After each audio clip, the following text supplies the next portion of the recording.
Magandang araw po sa inyo, Kuya Bari. Tawagin niyo na lang po ako sa palayaw na Beth, 78 anyos sa kasalukuyan. Ako po ay tubong taga-Upon, Cebu. Ang kwentong ibabahagi ko po sa inyo ngayon ay nangyari noong ako ay 17 anyos pa lamang po. May maniwala man sa akin o wala, ako po ay nasa pangangalaga ng mga magkakapatid na mangkukulam. Tawagin na lang po natin sila bilang sina Nanay Wanda, Nanay Tina at Nanay Helen. Akala ko po dati sila ay grupo ng mga kultong nagpapalakas sa pamamagitan ng pagsamba ng kanilang Panginoon nang sa gayon ay makapaghanda sila sa nalalapit na gyera, kagaya ng kinikwento nila sa akin. Ngunit habang tumatagal po, mas lalong nagiging malinaw sa aking isipan na sila ay higit pa sa kulto, sapagkat sila ay mga tunay na kampon na mismo ng mga demonyo. Aksidente lang po ang pagkakarating ko sa tirahan nila. Namamasyal lang kami ng kapatid kong si Cora nang maligaw ako sa kagubatan. Nagkataong dumagundong ang malakas na kidlat at kaagad na kumalat ang maiitim na ulap, kaya natakot ako at nagsumiksik sa isang matandang puno doon sa gitna ng mayabong na kakahuyan. Natakot po ako sa kulog at kidlat, Kuya Bari, kaya naman iniisip ko, magiging ligtas ako kapag nagtago ako at hinayaang bumuhos muna ang malakas na ulan. Nagkahiwalay kami ng kapatid ko noong mga oras na iyon. Nawawala na si Cora at takot na takot ako, ngunit wala naman akong magawa.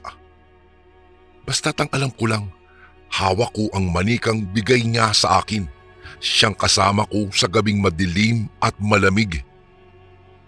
Noong bumuhos ang malakas na ulan, alam kong wala na akong mauuwian pa. Lalo na at bumulusok pababa ng bayan ang napakalakas na tubig baha mula sa umaapaw na sapa. Ako naman po ay nilakasan ng loob at naglakad ng naglakad. Sinalungat ang malakas na ihip ng hangin at walang pakialam kahit bumaon man ang mga paa ko sa putik o anurin pa ako ng baha. Wala akong pakialam, total nauna na naman din sa langit ang mga magulang ko, kaya't nais ko silang sundan kung bibigyan lang po ako talaga ng pagkakataon. Si Cora naman, tuluyan na yata akong iniwan. Gusto kong magtampo kasi siya ang mas matanda sa aming dalawa, pero hindi man lang niya ako hinanap. Ni hindi man lang siya nag-aksaya ng panahong sumigaw ng sa gayon, kahit boses man lang niya ay marinig ko at ako na ang pupunta sa kanya. Naisip ko tuloy, ako na siguro ang nakatakdang magligtas sa sarili ko. Nilakasan ko na lamang ang aking loob at wala sa wisyong naglakad ng naglakad hanggang sa tumila ang ulan. Balungkot kong pinagmasdan ang kanina ay suot kong bestida. Basang-basa ito at balot na ito sa putik. Ang manikang basahan ko naman ay mas lumaylay na ang liig na kahit ilang beses ko pang pigaan ay mabigat pa rin. Ganun pa man, hindi ko siya magawang iwan. Siya na lamang ang naiiwang alaala sa aking mga magulang. Ilang milya na siguro ang aking nilakad hanggang sa makarating ako sa isang patag na lugar. Sa bahaging iyon, Kuya Bari, tahimik at payapa. Ngunit may nauulinigan akong mga boses na nagsasalita o mas tamang sabihin na nagdarasal. Sabay-sabay sila habang iniuusal ang mga banyagang salita na hindi ko alam kung saan nila hinugot at nagkukusang lumiwanag ang langit na kanina ay natatabunan na ng maiitim na ulap. Pilit kong inaaninag ang lugar. Ewan ko ba, parang may bumubulong po sa akin na sundan ang mga boses nang sa gayon ay magawa kong makita ang mga taong pinagmula ng ingay. Tinaluntun ko ang maputik at lubak-lubak na daan na sa tingin ko po ay tanging kalabaw lamang ang kayang lumampas. Mas malamig ang temperatura sa lugar na ito. Ilang saglit pa, nakarating na ako sa isang bakuran. Pansin ko lang, nag-iisa lang ang bahay na iyon doon. Kaya naman naging desperada na ako nang makapasok sa loob. Ang kanilang tarangkahan ay yari po sa kawayan. Medyo giba-giba na rin ito. Tinungo ko ang bahay na sa tingin ko po ay siyang pinagmumula ng ingay. Maliwanag sa loob ng bahay pero alam kong hindi ito dahil sa gasera.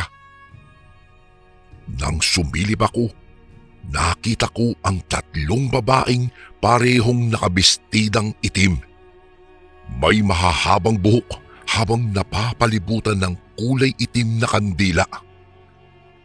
Sa kanila namang kinauupuan sa sahig ay nakaguhit ang 2 magkabilang trianggulo na nagsisilbing daluyan ng kanilang enerhiya mula sa mga katagang paulit-ulit nilang binabanggit, 1 pentagram. Napalunok ako. Base kasi sa aking nakikita, Kuya Bari, sa kanilang ginagawa, hindi sila mga normal na tao. Wari ko'y sila'y mga mangkukulam. Sa gitna ng kanilang kinauupuan, nakabulatlat ang isang kulay itim na libro. Mukhang doon nanggagaling ang mga orasyong makailang beses nilang binabanggit. Hindi ko tuloy maiwasang makaramdam ng kakaibang init sa katawan, ng pagnanais na makasabay sa kanila. Kaya kahit hindi ko sa ulo ang kanilang sinasabing orasyon, nagawa ko naman itong gayahin at sumabay na nga sa kanila. Mabagal, sigurado at tamang pagkakabanggit. Paulit-ulit. Tila naiintindihan ako ng hangin dahil sa bawat pagbigkas ko ay nakakaramdam ako ng mabining pag-ihip nito. Kalaunan, nagsimula ng magsigalawan ang mga kurtina. Magpatay-sindi ang liwanag mula sa itim na kandila at ang paglingon ng isa sa mga babae sa akin na tila ba tumatagos ang kanyang paningin mula sa dingding. Tila ba alam niyang naroroon lang ako at nakikigaya sa kanila. Kung ibang tao o bata ang makakakita sa kanya, ay naku, siguradong matatakot ang mga ito. Gatuldok na lamang kasi ang itim sa gitna ng kanyang mga mata. Ang kanyang mukhang naninilaw at may naglalabasang parang varicose veins ay tila ba may buhay. Gumagalaw-galaw at nagpupumilit lumabas sa kanyang balat. Pero hindi ako natakot sa kanya. Tila ba kilala na ang mukha niya ng puso ko. Natapos ang kanilang orasyon nang walang anumang nangyari. Hindi man lang ako nasaktan o wala man lang akong karamdamang kakaiba sa akin. Kahit naliligaw lang ako sa lugar na ito, Kuya Bari, nararamdaman kong dito ako nabelong. At alam kong hahanap-hanapin ng puso ko ang lugar na ito. Nakita kong nagsitayuan na ang 3 at nagkanya-kanya sa pagtatapos ng nakatokang gawain. Iyong pong babaeng pinakabata sa kanila ay siyang lumapit po sa akin. Napakaamo ng kanyang mukha. Maganda at mukhang parang santa. Ang haba po talaga ng kanyang pilikmata ay talagang ito'y nakakaakit. Maging ang kanyang mapipintog na labing natural na yatang mapupula. Maya-maya'y hinawakan niya ang kamay ko at saka ako ninitian. Sabi niya, alam niyang wala na daw akong mauuwian. Pero pwedeng-pwede daw ako sa tahanan nila. Nagpakilala po siya sa akin bilang si Nanay Wanda. Ang 2 naman niyang kasama ay si Nanay Tina at Nanay Helen. Sa kanilang tatlo po, si Nanay Wanda ang may pinakamaamong mukha at pinakabata. Matangkad siya at maputi. Si Nanay Helen naman ay maganda rin, may nunal siya sa kanyang pisngi. Palangiti din ito kagaya ni Nanay Wanda. Si Nanay Tina naman ang pinakaseryoso sa kanilang tatlo. Maganda si Nanay Tina, ngunit may pagkamorena po ito. Medyo may katabaan at matangkad din. Si Nanay Wanda ang pinakamabait sa kanila. Sa totoo lang Kuya Bari, sa kanya po ako pinakakomportable. Hindi niya ako pinipilit sa mga bagay na ayaw ko. Anya, mas mabuting gawin ko ang mga bagay na makapagpapasaya po sa akin. Sa mura kong edad, namulat ako sa katotohanang ang mundo ay nababalot ng kalupitan. Sina Nanay Wanda ay mga madring tumakas lamang sa kumbento dahil sa matinding pang-aabuso nang ibenta sila ng kanilang madre superior sa mga abusadong mga sundalo na naghahanap ng panandaliang aliw. Winasak ng mga kalalakihang ito ang kanilang kinabukasan, maging ang pananalig nila sa Panginoong Diyos. Ito po ang dahilan kaya sila nagpunta sa kagubatan para harapin ang bagay na dati ay pinakaiiwasan nila, ang dumepende sa itim na kapangyarihan.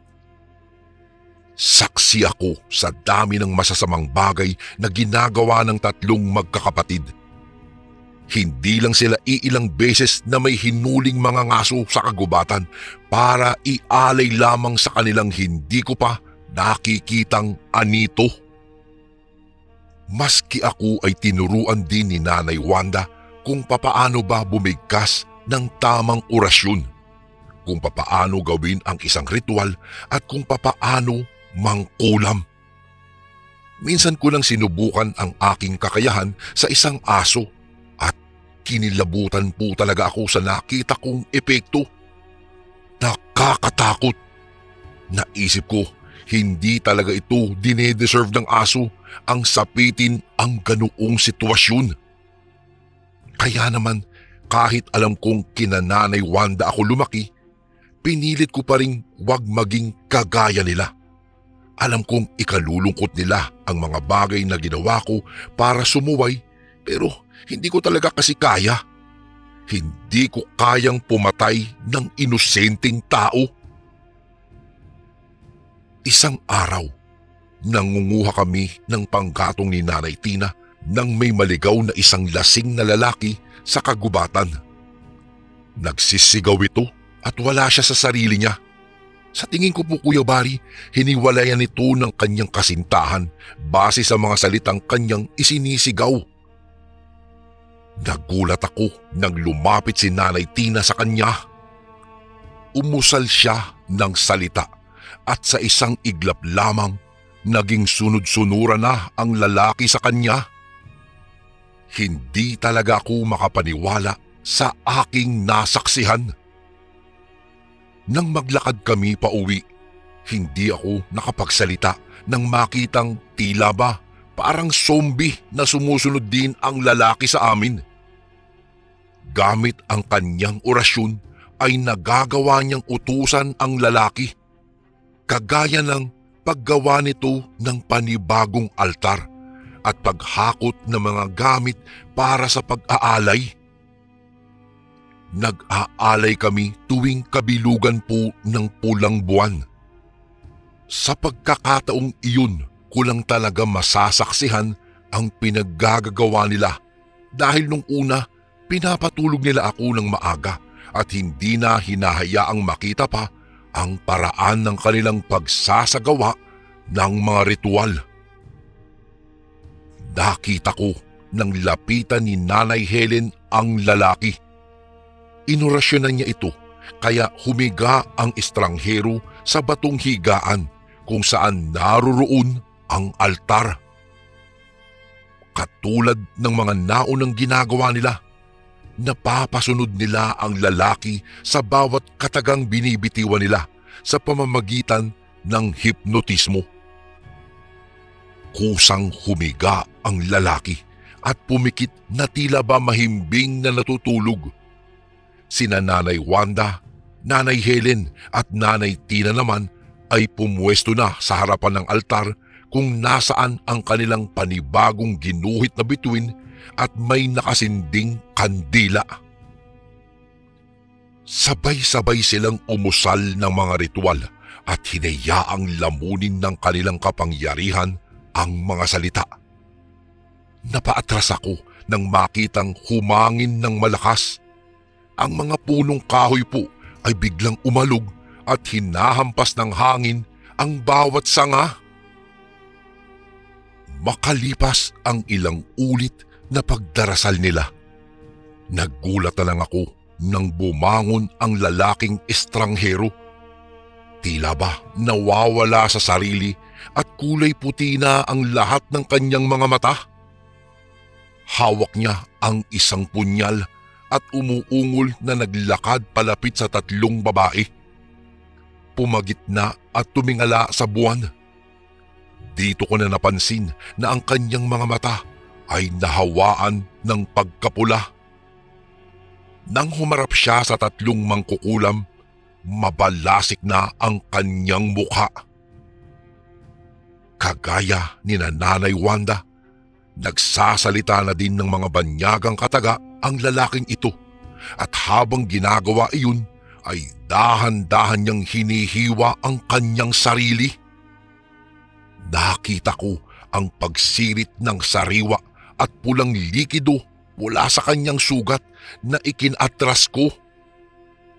Sa labis kong pagkagulat, Kuya Bari, hindi man lang nataranta si Nanay Wanda sa nakita.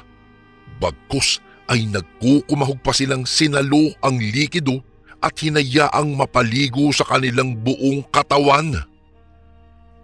Dahan-dahan akong napaatras hanggang sa makaramdam ako ng matinding pandidiri matapos malanghap ang amoy lansa sa paligid. Kitang-kita ko kung papaano mag-agawan ang 3 mangkukulam sa pagsalok sa dugo hanggang sa dahan-dahan ng bumagsak ang estranghero. Ang buong akala ko tapos na ang kanilang ritual, ngunit nagkamali ako. Mukhang iyon pa lang pala ang simula.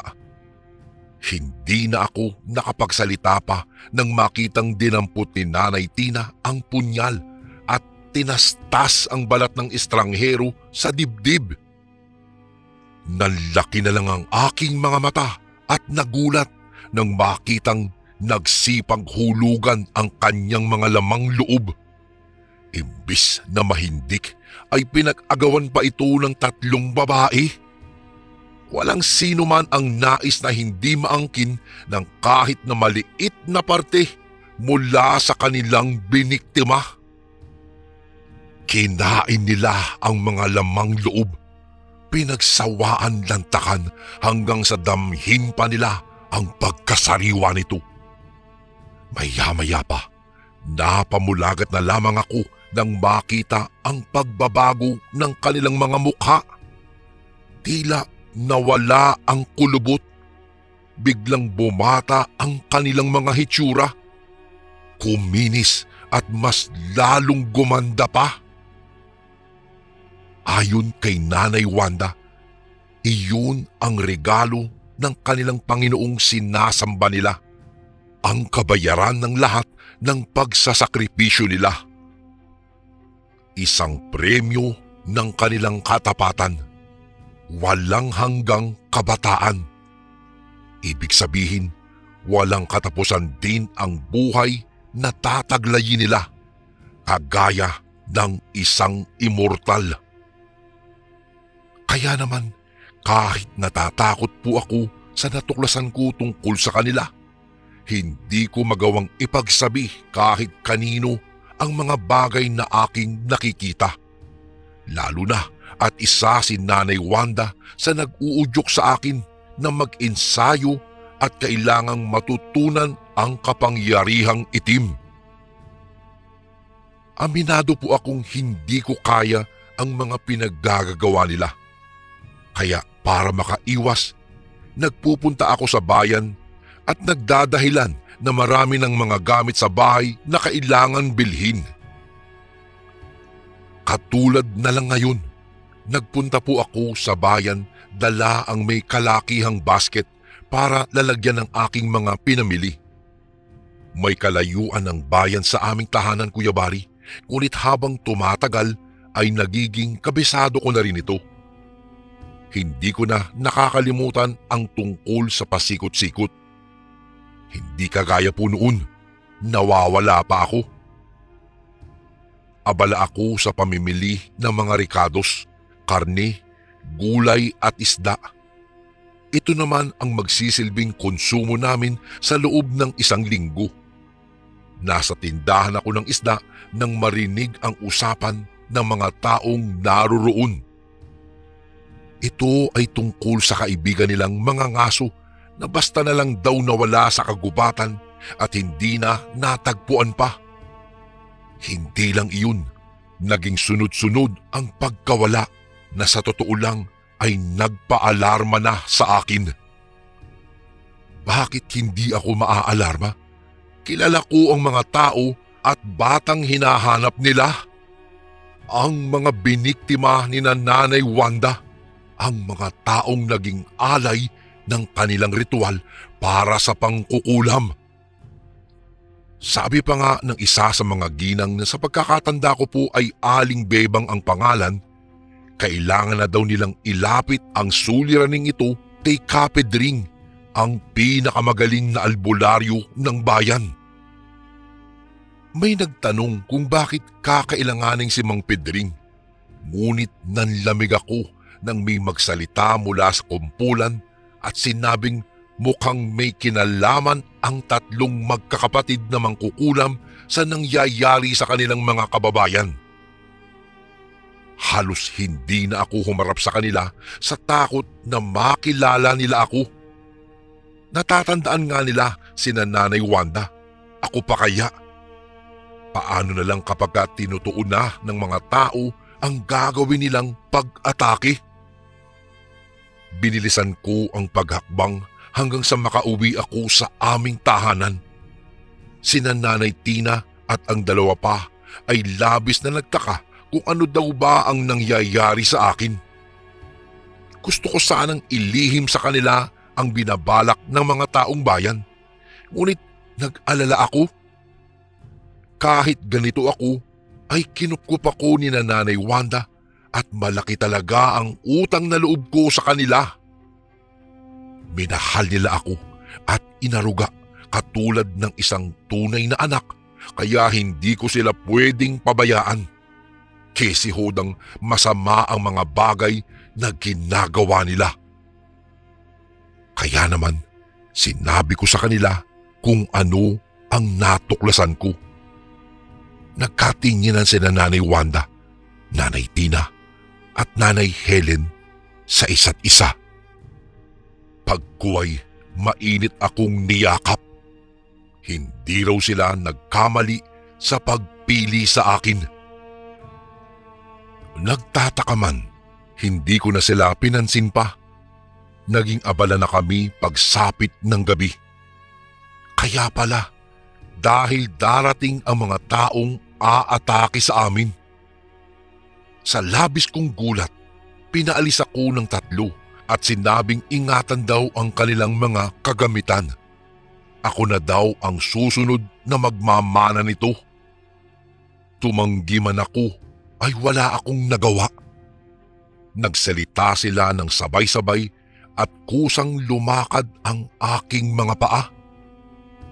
Ilang metro na ang layo ko sa kanila at hindi na ako makikita pa ng kahit sino nang dumating ang taong bayan. Hinuli sina Nanay Wanda at pinagtulungang dalhin pababa sa plaza sa bayan.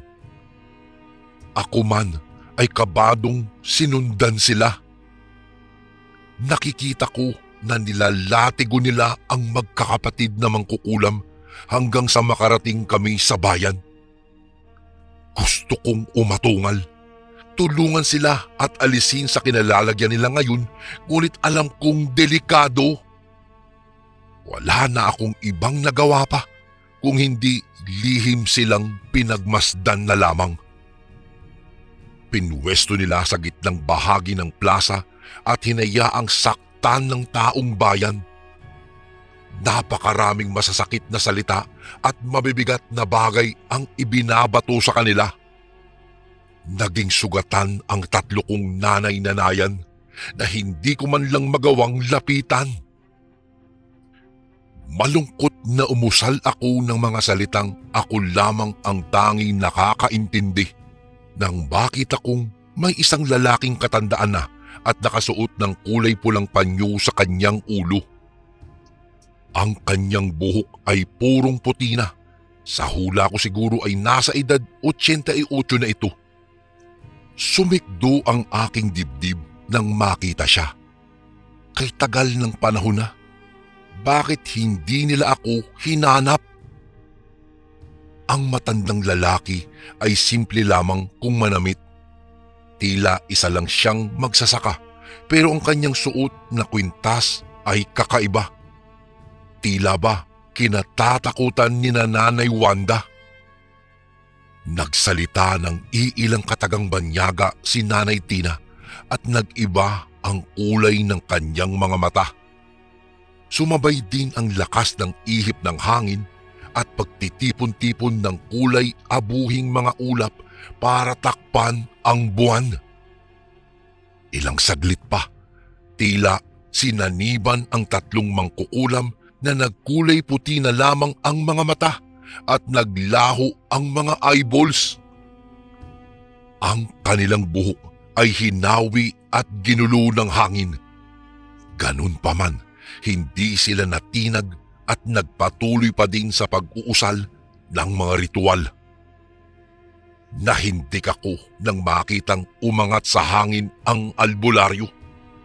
Idinipa ang kanyang magkabilang kamay at umusal din ng ritual, saka mariing pumikit. Natakot ako nang marinig kong naging kakaiba ang kanilang pananalita. Tila ba nasa lingwaheng hindi ko maintindihan pero tagos hanggang buto. Maya-maya lang, nagsiliparan ang mga taong kanina lang ay nakikiusyoso sa kanila. May bumalya sa malalaking punong kahoy, may nahulog sa kinauupuan at may tumilapon saka napangudngod sa lupa. Ganun na lamang ang takot ko dahil sa aking nasaksihan. Imbis na lumapit ang mga tao ay hindi nila magawa dahil may malakas na puwersang pumipigil sa kanila. Tila ba may pinagtibay na orasyon ang salita ni Nanay Wanda. Ilang saglit pa, lahat ng nakaabang sa harapan ng 3 ay biglang nagkikisay saka sumuka ng mga insekto. May nagluwa ng malaking palaka, mga ipis, alupihan at itim na tipaklong. Sa bawat kanal ay naglabasan ang mga ahas at ang iba pang mababangis na insekto, iyong nakamamatay at nakalalason. Literal na magkakasabay iyon kaya marami ang nagulantang sa nasaksihan kabilang na ako. Hindi ko alam kung papaano sila mapipigilan. Tila ba naging isa na silang halimaw sa kanilang pinaggagawa. Maya-maya lang, kusang natanggal ang mga gapos sa kanilang mga kamay at paa. May sumigaw na dyablo daw si Nanay Wanda, ngunit mabilis lang nila itong nagawang saktan sa pamamagitan ng hand symbol ng sarili nilang mga kamay. Pinagmasdan pa nila kung papaano tila sangang nabali ang katawan ng ginang na alam kong kagagawa nila. Hindi lang sila malalakas na klase ng mga mangkukulam. Sila ay mga mambabarang. Nakipagtagisan sila ng lakas kay Mang Pedring, sa pamamagitan ng pagkumpas ng kanilang mga kamay. Nasaksihan ko, Kuya Bari, kung papaano umatungal ang matandang lalaki nang umangat ang kanyang dalawang braso at kagaya ng mga nangyari sa mamamayan kanina ay kusang nabali na parang sanga. Napaiyak na lang ako sa labis na takot. Ang buong paligid ay nagkakagulo. Madilim pero ang mga tao ay nakahahanap pa ng paraan para makalayo sa komosyon. Ako man ay bumaba sa lugar na pinagtataguan ko. Hindi ko pwedeng pagmasdan na lang ang mga mangkukulam at albularyo na magpatayan dahil nakatitiyak ako. Isang malaking hindi pagkakaintindihan lamang itong lahat. Dala ang mga bagay na ipinamana nila sa akin. Kinuha ko ang isa sa mga libro at binuklat iyon. May mga tamang orasyon sa bawat bagay. Kahit papaano ay may natutunan ako sa pagtira ko sa kanila. Pumagit na ako sa apat na naglalaban-laban at inusal ang ritual na labis nilang ikinagulat. Humina ang kanilang kapangyarihan dahilan para mapatingin sa akin si Mang Pedring. Muli, kumabog na naman ang aking dibdib. Nang humarap ako sa kanya, nakaramdam ako ng lukso ng dugo. Mangiyak-ngiyak kong hinarap si Nanay Wanda at nagmakaawa na itigil na ang kaguluhang ito. Sa labis nilang galit, gumawa sila ng orasyon para ilayo ako sa lugar kung nasaan sila. Ngunit nagawa ko itong kontrahin. Nanlisik ang mga mata ng tatlong mangkukulam. Ang kanilang mukha'y naging mas lalong mabalasik. Samantalang naging kulay abo ang kanilang mga katawan. Muli nilang minaniobra ang matanda nilang kalaban kaya napahiyaw ito sa grabing sakit. Walang paalam na inilabas ko ang isa sa mga bagay na alam nilang katatakutan nila mismo. Ang mga manikang yari sa luwad at nagre-representa sa kanilang tatlo. Dahan-dahan kong iniusal ang mga orasyon at dahan-dahang iniangat ang kamay ng manika. Humiyaw sa galit si Nanay Wanda. Unang pagkakataon kong narinig sa kanya ang palahaw na may halong galit at pagmumura. Naging mabalasik ang kanyang mukha. Tipong nagiging halimaw na gusto akong lantakan pero hindi ako nagpatinag. Humingi ako ng kapatawaran sa kanila. Hindi ko kayang ipahamak ang matanda laban sa lakas na mayroon sila. Mga malalakas silang mangkukulam, samantalang ang matandang lalaki ay isa lamang albularyo at ang aking lolo. Sinigaw ko sa kanila na lubayan ang aking lolo nang sa ganun ay umatras ang tatlong mangkukulam, ngunit hindi sila nakinig sa akin. Sa halip, nagsalita pa sila ng mga nakakatakot na mga kataga na kaagad namang naresolbahan ng matanda kong abuelo sa pamamagitan ng ritual ng sumbalik. Mabilis naman na bumalik sa tatlong babae ang kulam na nais nilang ipatikim kay Mang Pedring. Hindi ko na nagawa pang lapitan sila nang makita ang kani-kanilang pangingisay ng mga mata at pagkatumba sa lupa. Kasabay nun ang pagkawala ng tila ba malakas na ipo-ipong basta na lamang nanalasa sa amin. Muli, naging banayad ang hangin, malamig at sariwa. Pinagmasdan ko ang katawan ng tatlong mangkukulam na minsan ay kumupkup sa akin. Hindi na ako nakapiyok pa noong makita kong wala na silang mga buhay. Alam ko pong mahirap tanggapin ang mga nangyari, ngunit kailangan kong tatagan pa ang aking sarili. Higit sa lahat, kailangan kong gawin ang tama. Para kay Mang Pedring na aking lolo. Nagyakapan kami at labis ang pasasalamat niya na ligtas ako. Hindi daw kagaya sa nangyari sa kapatid kong si Cora na noong araw na nawawala pala kami ay nauna siyang dinakip ng 3 mangkukulam at inialay sa kanilang Panginoon. Magpahanggang ngayon, Kuya Bari, ay masakit pa rin sa akin ang nangyari sa aking kapatid na si Cora. Ngunit hindi ko na maibabalik pa ang kanyang buhay. Dito ko na po tatapusin ang aking kwento. Sana po ay nagustuhan niyo po at sana po'y mapili niyo ring basahin ito sa mga darating na araw. More power po sa Ang Sundo Horror Stories and God bless po sa lahat ng nakikinig na kasundo ngayon. Lubos na gumagalang, Bet.